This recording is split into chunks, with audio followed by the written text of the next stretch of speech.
Bapak, Ibu, saudara-saudariku yang terkasih, apakah Bapak dan Ibu punya telinga? Ya pasti punya lah. Nah, pertanyaannya, apakah telinga itu yang ada selalu dipakai atau tidak? Itu. Ya pasti dipakailah Romo. Ya, kalau dipakai prioritasnya mana yang sering Anda pakai? Telinga atau mulut? Renungkanlah itu. Khotbah selesai.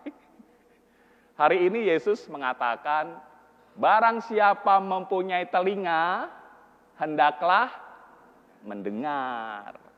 Itu, makanya saya tanya dulu. Kita membuat semacam konsensus bersama dulu.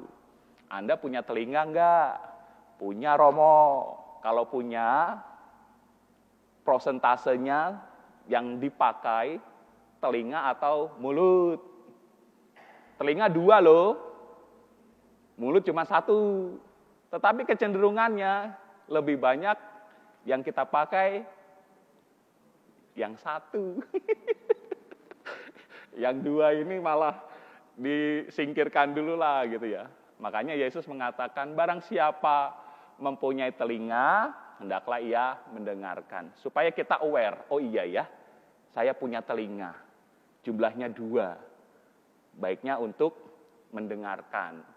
Mendengarkan apa? Ya mendengarkan sabda Allah. Hari ini Yesus fokus mengajak saya dan Anda untuk mendengarkan sabda Allah.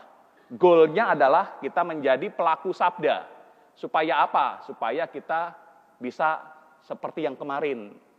Menjadi ibu dan saudari Yesus. Kan kemarin begitu loh. Ya, siapa ibuku? Siapa saudaraku? Ya, ibu dan saudaraku ya mereka yang melakukan kehendak Allah. Nah, bagaimana cara bisa melakukan kehendak Allah? Pertama-tama harus mendengar firman Allah. Nah, setelah kita mendengar dengan telinga kita, lalu sekarang kita diminta untuk mengoreksi. Setelah didengar, diresapkan di dalam hati. Nah, hatinya ini yang harus ditata. Apakah setelah mendengar betul-betul meresap dalam hati atau tidak? Jangan-jangan belum tembus sampai hati udah hilang menguap. Atau juga ya sampai hati Romo, tapi cuma sebentar toh. Sampai hati, tapi karena sibuk kekhawatiran dunia lalu hilang. Atau sungguh-sungguh meresap dalam hati yang baik. Jangan sampai hati kita seperti 4 situasi itu. Situasi yang pertama yang di pinggir jalan. Situasi yang kedua yaitu di berbatu.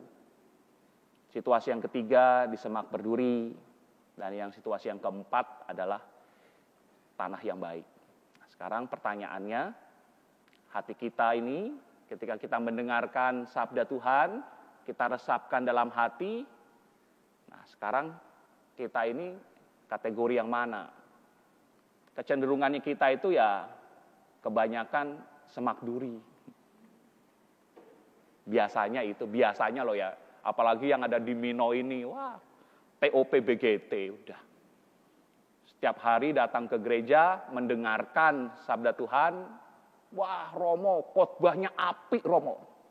Jos gandos, senang, sukacita, meresap dalam hati. Pulang di rumah, khawatir. Dengan berbagai hal, tawaran-tawaran dunia, akhirnya lalu tidak berbuah. Mari kita renungkan, kita refleksikan, apakah dalam hidupku sabda-sabda Tuhan yang aku dengarkan ini sudah berbuah atau tidak? Apakah hidup kita ini sungguh dikuasai oleh sabda Allah atau tidak? Jangan sampai kita datang ke gereja menghabiskan waktu 45 menit tanpa bekas, tanpa ada jejak, tanpa ada buah yang bisa dirasakan oleh saudara-saudari kita yang kita jumpai setiap hari. Mari kita periksa hati kita masing-masing. Apakah hatiku sudah menjadi hati yang layak dan pantas, sudah menjadi tanah yang subur bagi sabda Allah, atau seperti hati di pinggir jalan, berbatu atau semak duri. Selamat merenung, dan semoga tahun baru Imlek, tahun baru China, sungguh meresap dalam hati kita juga untuk selalu memperbaharui hidup, menjadi berkat di tahun-tahun selanjutnya. Kemuliaan kepada Bapa dan Putra dan Roh Kudus, sekarang, selalu, dan sepanjang segala abad. Amin.